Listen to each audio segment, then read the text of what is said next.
Bagaimana hukum seorang perempuan kemudian ingin sholat di masjid? Ingin sholat di masjid. Betul yang tadi ibu sampaikan, yang dituliskan bahwa perempuan itu afdalnya sholatnya di rumah. Tapi harus dilihat kapan hadis itu muncul. Karena ada hadis juga yang menyarankan bahkan memotivasi perempuan sholat ke masjid. Yang tadi disampaikan itu ada riwayat-riwayatnya teman-teman sekalian. Di hadis Ahmad ada, di Abu Daud ada. Itu dari Ummu Salamah radhiyallahu taala anha. Ya, afdalu masajidin nisa qa'ru buyutihinna. Ya, keutamaan atau khairu masajidin nisa.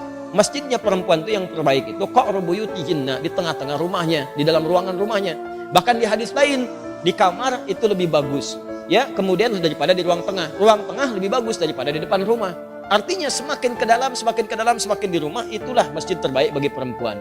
Kapan hadis itu muncul? Ketika perempuan itu belum aman untuk ke masjid.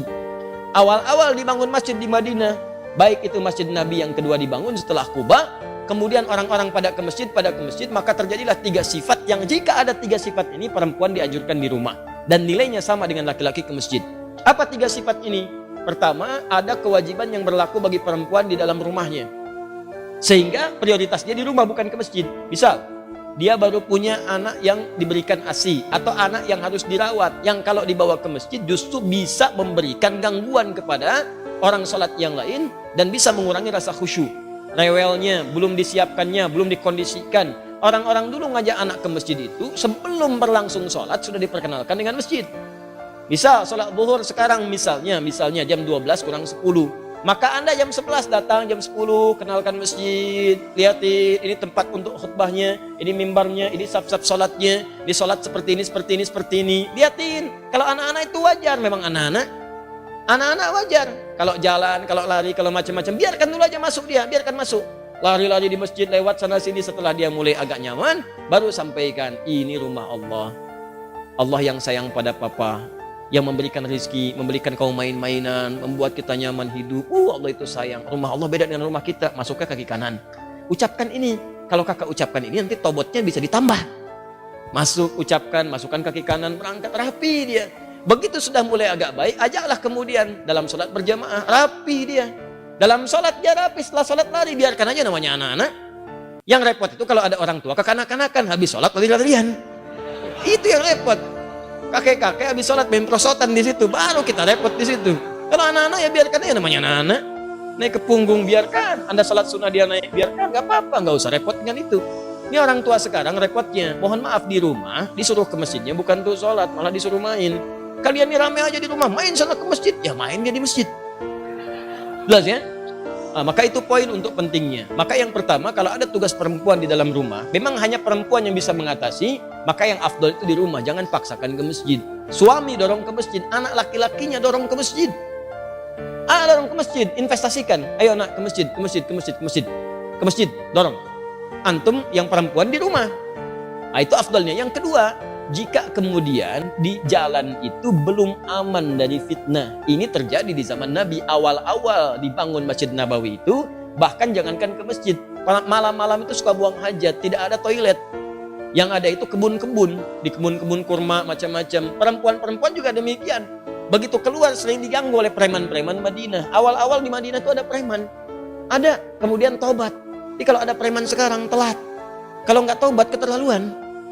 Orang jahiliyah, tobat, preman, tobat, telat. Kalau sekarang ada preman, tidak tobat. Ya Alhamdulillah. Kemarin saya lihat ada banyak yang baik-baik. Saya waktu mengisi untuk persiapan Ramadan, itu Masya Allah ada teman-teman dari PANG. Sahabat-sahabat PANG, Masya Allah tampilan badannya macam-macamnya. Tapi Masya Allah tobat mereka. Begitu bertobat, hal pertama yang mereka lakukan adalah mengganti namanya. Dari PANG menjadi pengajian. Ya, PANG jadi pengajian. Tobat. Nah itu diganggu perempuan-perempuan itu, sering diusilin. Sampai bahkan turun ayat tentang jilbab. Ya ayuhan nabiyyu qul li azwajika wa banatika wa nisa'il mu'minin yudnina min jalabibihinna. Nabi, katakan pada istrimu, anak-anak perempuanmu dan perempuan-perempuan yang beriman, sampaikan pada mereka, rendahkan jilbab-jilbab mereka. Ya, asa an yu'rafna fala yu'dzain, sehingga mereka bisa dikenali dan tidak diganggu lagi. Turun ayat ini, turun tentang ayat merendahkan jilbab. Setelah itu masyarakat menyebar. Yang ketiga, memang tidak ada tempat khusus untuk perempuan. Adanya laki-laki saja. Jadi kalau masuk ke sana dia khawatirkan ikhtilaf. Itu yang berbahaya. Maka setelah itulah kemudian dalam 3 kondisi ini perempuan diminta oleh Nabi di rumah, lebih baik di rumah, jangan ke masjid. Setelah kemudian tenang, preman-preman mulai tobat, keadaan mulai tenang, dan masjid mulai luas. Maka muncullah hadis-hadis di Al-Bukhari, di Muslim, bagaimana Sayyidah Aisyah mengatakan kalau kami subuh-subuh itu, banyak perempuan-perempuan datang ke masjid, kemudian dengan selimut-selimut mereka tutupi, sehingga nggak kelihatan, karena gelap. Zaman Nabi kan nggak ada lampu seperti ini. Ya, nggak ada lampu seperti ini, kelihatan. Jadi begitu sudah mulai remang-remang, mereka meninggalkan, sudah cepat lari. Salam, balik ke rumah. Salam, balik ke rumah. Itu tandanya sudah ada saf yang rapi, aman di jalannya, kemudian di rumahnya pun tidak ada tugas yang menuntut perempuan ada di rumah. Maka kalau kondisinya aman seperti itu, terbebas dari 3 hal yang demikian, maka hukum ke masjid itu utamanya sama dengan laki-laki diutamakan. Apalagi kalau suami yang ngajak, bagus itu. Mama ayo ke masjid, safnya ada. Seperti di sini di Alexandra, perempuan ada, laki-laki ada. Ke masjid jalan, subuh berangkat sama-sama. Kalau bisa sekeluarga. Supaya keluarga itu bisa kenal dengan masjid, anak-anaknya dibawa berangkat semua. Oh bu, enak tuh pulang-pulang. Masya Allah, selesai jalan lagi, jalan sehat semuanya. Ya, jalannya bagus, keluarganya juga kumpul, sama-sama menuju akhirat yang baik. Demikianlah apa yang dimaksudkan tadi. Hadisnya ada, keterangannya jelas. Jadi tempatkanlah hadis sesuai dengan makna dan konteksnya.